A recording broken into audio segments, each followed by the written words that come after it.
पाकिस्तान में GS-10 की flying past हो रही है। राफेल के मुकाबले में पाकिस्तान एयरफोर्स जो है फ्लाइंग पास करने लगी है GS-10 चीन के जहाज से। ये राफेल के तोड़ में हमने GS-10 जो है वो एक पूरा 25 का स्क्वाड्रन फ्लाइंग पास करेगा और हम अपने दिफा से भी गाफिल नहीं, हमारी अजीम अफवाज है। भारत के राफेल तैयारे के मुकाबले में 23 मार्च को पाकिस्तान के J-10 फ्लाइंग पास्ट करेगा। भारत को राफेल के नशे उस नशे से निकलने में बस कुछ दिन ही तो बाकी हैं। वैसे तो पाकिस्तान के पास पहले से मौजूद JF-17 थंडर भी भारत की पूरी फजाई सलाहियत को नीस्तो नाबूद करने के लिए बहुत हैं, क्योंकि जंगें सिर्फ हथियारों से तो नहीं, हौसलों से लड़ी जाती हैं। और बकौल इकबाल इब्लीस को यूरोप की मशीनों का सहारा, अल्लाह को है पामर्दिए मोमिन पे भरोसा। हम देख चुके हैं कि अभिनंदन को इकबाल के शाहीनों ने फ़ज़ा से ज़मीन की कैसे सैर करवाई थी और फिर चाय पिलाकर, अच्छा बनाकर, ठगी चंगी करके घर भेजा था, जिसके बाद शिकस्त की खिफ़्फ़त को मिटाने के लिए नरेंद्र मोदी ने सब कुछ जहाज़ की सलाहियतों पर डालने की कोशिश की थी। तो राफेल के मिलने के बाद नरेंद्र मोदी बगैर परों के ही फ़ज़ा में उड़ा था, लेकिन आज शेख साहब की बात सुनकर यकीनन उसे ख्वाब में भी नींद नहीं आने वाली है। न्यू ईयर के लिए भारत को इससे बेहतर सरप्राइज नहीं मिल सकता था। पाकिस्तान के J-10 तैयारों में क्या सलाहियत है, इस पर बात करने के लिए मेरे साथ मौजूद हैं SM हाली साहब, रिटायर्ड ग्रुप कैप्टन हैं पाक फ़ज़ाइया के। सर शुक्रगुजार हूँ आपके वक्त की। हाली साहब, पाक फ़ज़ाइया को J-10C जैसे तैयारों की सर कितनी ज़रूरत थी, और जैसे कि वज़ीर दाखिला साहब फरमा रहे हैं कि ये भारतीय राफेल के मुकाबले में है, तो ज़रा दोनों का अगर आप उमूमी मवाजना करके बताएं सर।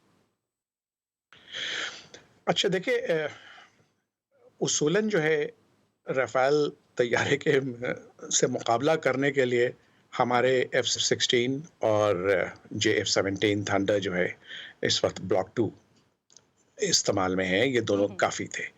लेकिन कुछ चीज़ें हैं जो कि राफ़ेल में मतलब कि उसको एडवांटेज है और उसका तोड़ तो मैं एग्ज़ैक्टली नहीं कहूँगा, लेकिन उसके मुकाबले के लिए J-10C जो है इसकी बहुत सारी सलाहियतें हैं जो कि राफ़ेल को मांद करती हैं।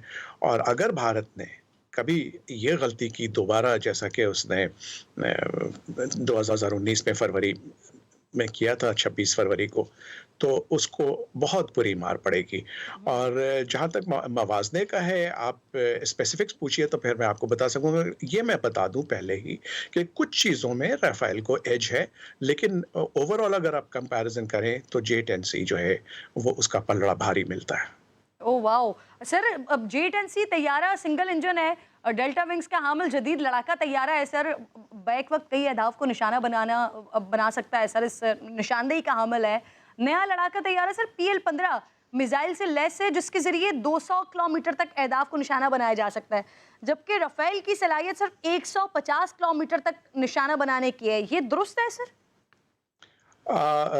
मैं थोड़ी-सी आपकी तस्हीह कर दूँ जी, जी। कि जी, जी। 200 के PL-15 जो है वो 200 नहीं 300 किलोमीटर तक मार कर सकता है, यानी कि उसकी जो है हद है मार करने की वो दुगनी है मीटियोर मिसाइल से, जो कि जिससे राफ़ेल लैस है। और दूसरी ये है कि चीन जो है उसके साथ जो है हमारे जितने देरीना और बेहतरीन ताल्लुकात हैं, तो PL-20 भी वो हमें दे सकता है, जिसकी हो सकता है अभी ना दे, बाद में दे दे, जिसकी हद जो है वो 400 किलोमीटर तक है, तो इसलिए भारत किसी ज़ोन में ना रहे।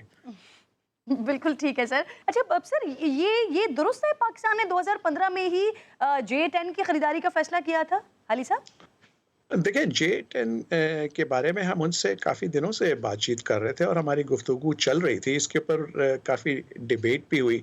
कई दफ़ा ये हुआ कि J-10 के लिए जाएँ, या फिर उसके बाद उन्होंने J-20 भी जो है वो अपनी फ़िज़ाइया में तो शामिल कर लिया है कि J-20 के लिए जाएँ।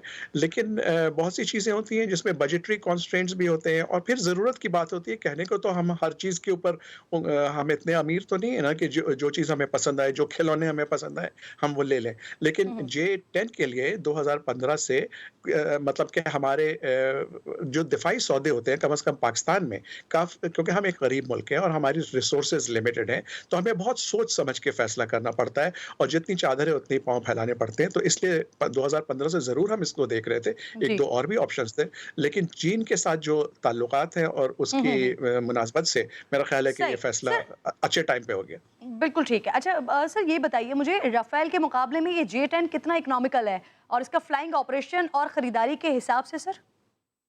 अच्छा देखिए, जो चीज़ भी चीन से आती है ना, उसमें चीन हम चूँकि हमसे हमदर्दी भी रखता है, उसको हमारे माशी हालात का भी पता है, तो इसलिए हुँ, वो हमारे ऊपर उतना ही बोझ डालता है जिसके हम जो हम बर्दाश्त मजाज कर हो सकें। सकते हुँ, हैं। बिल्कुल, लेकिन जो राफ़ेल है उसके अंदर तो बहुत सारी मसाइल हैं। 2 हफ्ते पहले मेरा ही आर्टिकल एक छपा है कि जी, जी। क्या राफ़ेल जो है वो मोदी के लिए वाटरलू साबित होगा, क्योंकि उसमें उन्होंने काफ़ी खुर्द-बुर्द की है और इसके एक फ्रांस की कंपनी ने एक बाकायदा एक जज मुकर्रर किया है जो जी।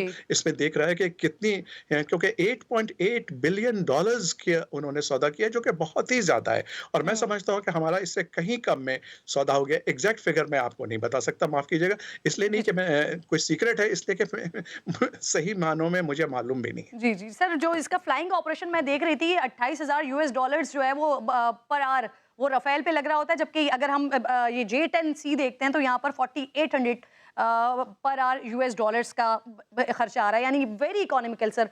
सर ये JF-17 थंडर की तरह J-10 भी मुश्तरका पैदावारी मंसूबे के तहत तैयार किए गए हैं या अभी सिर्फ सर तैयार जहाज़ हासिल किए हैं? नहीं, अभी फ़िलवक़्त जो है, चूँकि हमारी ज़रूरत फ़ौरी थी। एक बात मैं आपको बताता चलूँ कि हुँ, हमारे पास जो सेकंड लाइन ऑफ़ डिफेंस में JF-17 थंडर के बाद जो है वो हमारे फ्रेंच ही मिराज तैयार थे और उन वो 50 साल से ज़्यादा पुराने हो चुके हैं। तो हमें या तो उनको रिटायर करना है या बतदरीज रिटायर करना है, तो उसके लिए जो हमें तैयारे चाहिए थे, वो फ़ौरी तौर पे चाहिए थे। तो JF-17 थंडर तो हम बना ही रहे हैं, ऑल्दो जी। उसके मैंने जैसे बताया कि ब्लॉक 2 भी आ रहा है और ब्लॉक 3 भी आने वाला है इंशाल्लाह, जो कि हुँ, बहुत उससे अफ़ज़ल होगा। लेकिन ये जो तैयारे हैं J-10, ये फ़िलवक़्त हमें तैयार ही मिल रहे हैं। हो हुँ। सकता है कि चीन के साथ बातचीत हो कि इनकी तामीर जो है मुश्तरका हो या पाकिस्तान सर में भी हो मैंने सके। आगाज़ में कहा था कि नरेंद्र मोदी साहब को रात को नींद नहीं आ रही होगी या ख्वाब भी नहीं आ रहे होंगे उनको, तो आपकी बातें सुनने के बाद किसी ज़ौम में ना रहे। यकीनन ये पक्का मुसम्मम पता चल गया होगा कि ये राफेल